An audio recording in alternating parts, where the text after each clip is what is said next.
महाराज करदम जी के साथ देवहूति जी का विवाह हुआ, पानी ग्रहण संस्कार हुआ। आज मनु महाराज आते समय अपनी पुत्री से कहते हैं, बेटी अपने पति की सेवा करना। और क्योंकि एक पत्नी का धर्म बनता है, एक पत्नी का कर्म बनता है कि अपने पति की तन मन धन से सेवा करे, क्योंकि सेवा तो सब करते हैं महाराज, लेकिन सेवा में अंतर होता है।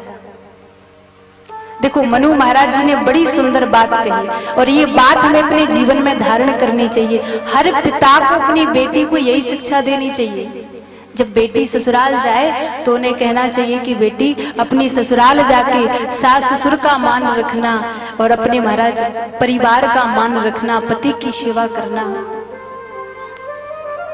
लेकिन आजकल के माता पिता तो कहते हैं, पता है बेटा अगर सास एक कहे तो 4 सुनाना और 4 कहे तो 8 सुनाना, और ज्यादा कुछ बात हो तो कॉल कर लेना, हम आ जाएंगे तुरंत, देख लेंगे उन्हें। बेटी को बढ़ावा दे देते हैं। कितने माता पिता हैं जो अपनी बेटी का घर बर्बाद स्वयं करते हैं,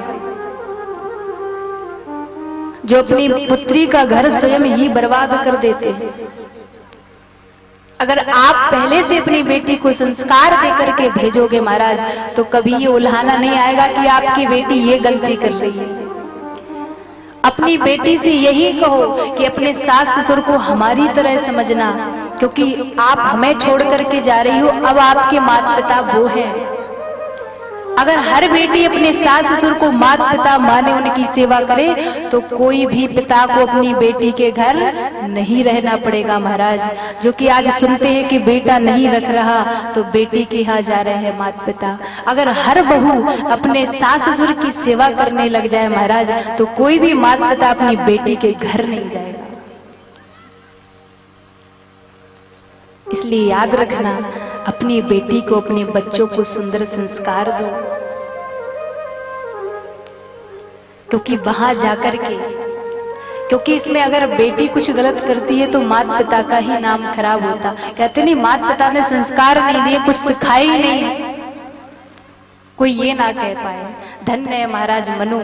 आज कहते हैं कि बेटी देवहूति की जगह और कोई होती तो कहती, महाराज इस जंगल में हम तो नहीं रहेंगे, चलो किसी होटल में रहेंगे, बढ़िया बाजार में रहेंगे, शहर में रहेंगे, यहाँ पर हम नहीं रह सकते। लेकिन देवहूति मैया उसी में एडजस्ट हो गई महाराज और उनकी सेवा करने लगी,